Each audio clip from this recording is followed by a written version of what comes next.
Welcome to It's a Crime. I'm Linda, and today we're going to be talking about the witness list in the Gannon Stauch case. Now, many of you or some of you have already heard who is on that list, but in true Linda style, I'm going to dive in and we're going to talk about it a little bit deeper. But before I get started, if you'd like to be part of the It's a Crime community, please click that subscribe button and hit that notification bell. Click the like button if you support this video and share this video out where you can. With that being said, let's get into it. So a few weeks ago, the witness list came out in the Gannon Stauch case. And as you know, I have been diving deeper into this case ever since he's gone missing. And if you want to see the playlist in this case, I will have it in the description below and also in the comments below. So I'm going to take you through that 23-page report and pull out certain sections. And as you know, I like to go for little Google Drives, so I will be taking you on that journey as well. So when I look at this report, you can see that the first 2 pages actually have the charges made against Tecia, or Letecia. From page 3 all the way through to part of page 15, it's all FBI agents, county sheriff's office, and police departments. And as I was going through those pages from page 3 to 15, I was starting to look at the places, especially where it had the FBI. And I saw Denver, I saw Colorado Springs, and then I started to see some other places or states like Texas, Louisiana, Georgia, South Carolina, etc. And I thought, you know what, I'm going to plot these on a map just to see where the heck she's going. And I started at the top of the page, and this is the nerdy coming out in me.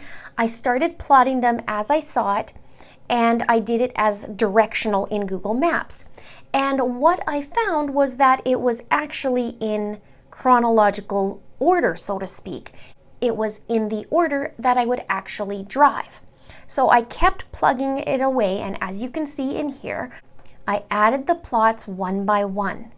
Now, as I plugged in as many as possible, it did stop and I couldn't add any more plots, so I just deleted the top one. So you might see that the letters actually restart instead of A to H or I, whatever it is, that it would actually restart. But what is very interesting is it basically shows Denver and Colorado Springs, and then it goes out east all the way to North Carolina, and then comes around, goes through to Texas, goes down to Pensacola, and then back up. And then it goes through Georgia, does a little loop, and then comes back. So I don't know exactly where the heck this woman has gone, but she definitely went across the country. And as we know, our little buddy Gannon was found in Florida. I did do a previous video on a potential theory that I'll put right here, and it talks about Tecia's little 955-mile trek, along with how she could have gotten to Florida. But now that I take a bigger look and a deeper look into this witness list, I'm starting to see a little pattern, as I typically do.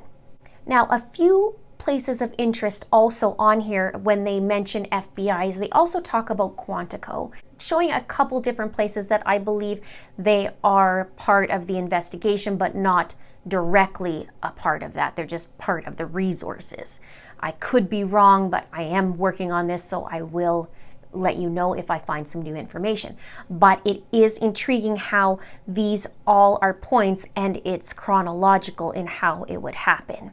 So I am going to do a deeper video, I think. If you'd like it, let me know in the comments below if you'd like that, in another potential theory of how she got there or where she went first. But you can see one by one as she's going all the different places. She took like a total tour of the country, or potentially took a total tour of the country. We know for sure she was in Florida, and we know for sure that she was in South Carolina. And we know for sure, obviously, she was in Colorado Springs and area. So back to the witness list, we see on page 15 that they have Avis rental, which is the rental from the airport that day on the Tuesday that she rented the vehicle. And budget is part of Avis. So there's some confusion. That's why it says Avis on there. It also has New Cloud, which is a cloud services provider, and a Nintendo product support specialist. Now, the interesting thing is when I did a little search about Nintendo, I was trying to see if it had GPS, and this is what I found. It says, since the Nintendo Switch doesn't come out of the box with any sort of tracking solution, you can add it with an aftermarket device. You can pick up a Tile Mate on Amazon for 20 bucks. This is a small device which will allow you to track pretty much anything, including your Switch. Attaching the Tile to your Switch will allow you to use your phone to see where your precious cargo is. It only gives you direct tracking in a somewhat short range because it utilizes Bluetooth technology. However, there is also community tracking, which will send you an alert if your device is within range of any other Tile user. It may not be perfect, but it's a reasonably priced workaround. And what I find interesting about this is it talks about this Tile Mate. And I know on the witness list on page 16, it actually has Tile Inc. So I'm wondering if this is hand in hand. Maybe there's something with it with the Switch, but we'll soon find out, hopefully. Now, still on page 15, there is mention of Petco, which we all know that she was there and talked about the dog coats, etc. Big Wave Car Wash, which if you saw one of my previous videos, I talk about her having the time to go to a car wash on that Monday and even potentially on that Tuesday with the rental car. You can see that video right here. Also, it says Capital One Bank and USAA. Now, on page 16, it talks about Kohl's. It does mention that Tile Inc. It says Conoco Garden of the Gods and 7-Eleven/Conoco. And as for the Kohl's, that is in the same area as the Petco. And on page 17, there was a Brian Grady District 20 on there. And I looked it up, and he's the executive director of security, and he's the one who sent that parent notification of criminal charges letter on March 5th about Tecia. And it says this: Miss Stauch was arrested on an arrest warrant and preliminarily charged with first-degree murder, child abuse resulting in death, and other charges. Ms. Stauch participated in 3 days of orientation before the district rescinded its conditional offer of employment. Academy District 20 is providing notification to parents of students enrolled at Mountain Ridge Middle School, where Ms. Stauch was considered for hire as a teacher. Please note the pending charges have no connection to Academy District 20 students or staff members. When any employee is hired in Academy District 20, we conduct a full background check, including a Colorado Bureau of Investigation review, which revealed Ms. Stauch was eligible for hire. Additionally, due diligence and reference checks revealed inconsistent information. And we know from that she was hired the Wednesday before Gannon went missing, and then by Friday she was fired because of this inconsistent information. There's also on this page Wide Field Water and Sanitation. Now on page 18, it mentions Fort Carson, the Ring Law Enforcement Specialist. It talks about Memorial Hospital, which is also North Colorado Springs in and around the area of Austin Bluffs. And it also has Harley Hunt on this page. And it has Vapor Source, which is also that area where Kohl's is, Widefield District 3, Bank of America, and Mountain View Electric. On page 19, it mentions Petco loss prevention, which I think it's not having really to do with anything being stolen necessarily, but more surveillance-wise, as there were cameras. And there's also Subway on the list, and that also is the same location as Kohl's and Petco. And then it says Green Dot, which is a bank account and or prepaid debit / credit cards. And you can get these at places like the convenience store, pharmacy, or grocery store for these prepaid cards. So I wonder if it was a bank account or if it was these prepaid cards. I'd like to know when she got this card and if maybe it was used to fuel up for her little shenanigans those days and trek across the country, or maybe she bought that at the 7-Eleven or Conoco as it was mentioned on this witness list. And maybe she didn't even realize that it was being tracked, or you can track your purchases. So I'm really, really curious about that.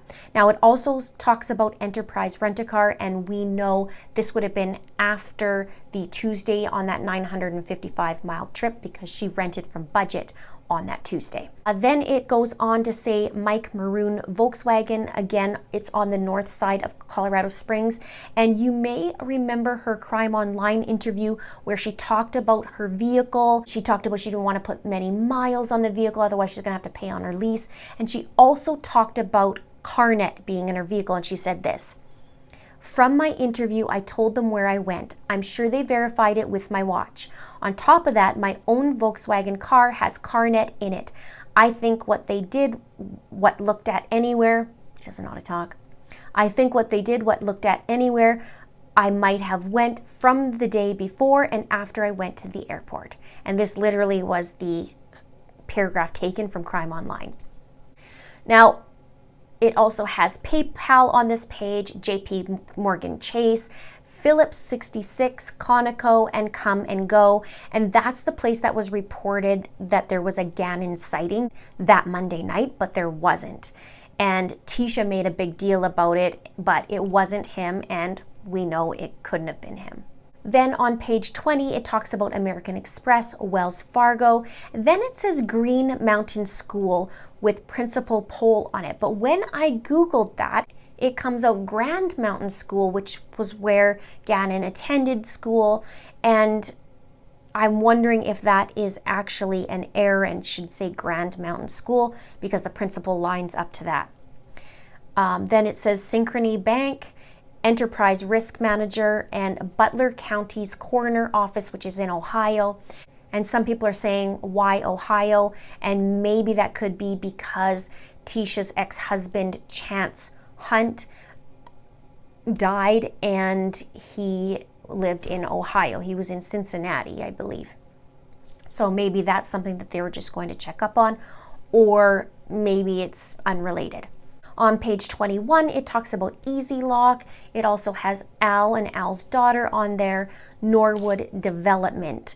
On page 22, it has Landon on there, and Gannon is on there, and it says Gannon Stauch, and it says care of next of kin of Gannon Stauch.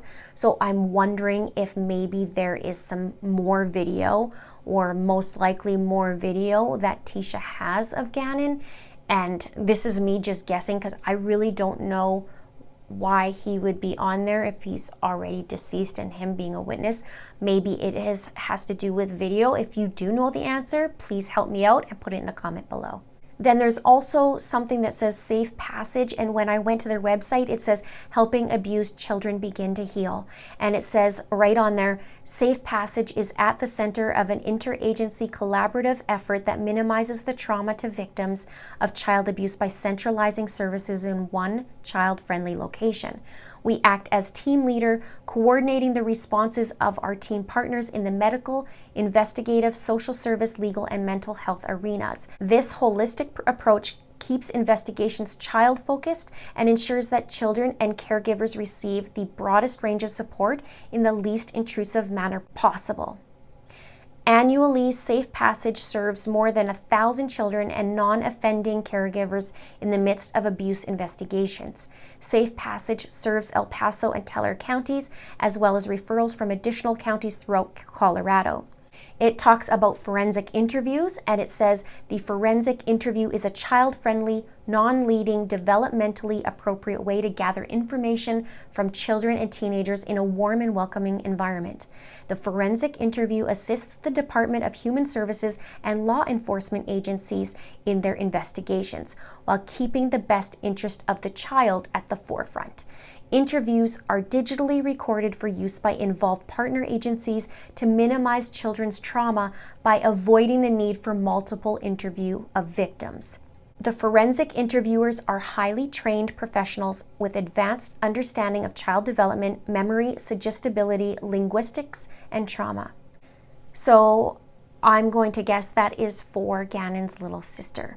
Then next on there, it says Bevel and Gardner. And when I went to their website, it says it's a forensic consulting and education group. And Tom Griffin is on this list.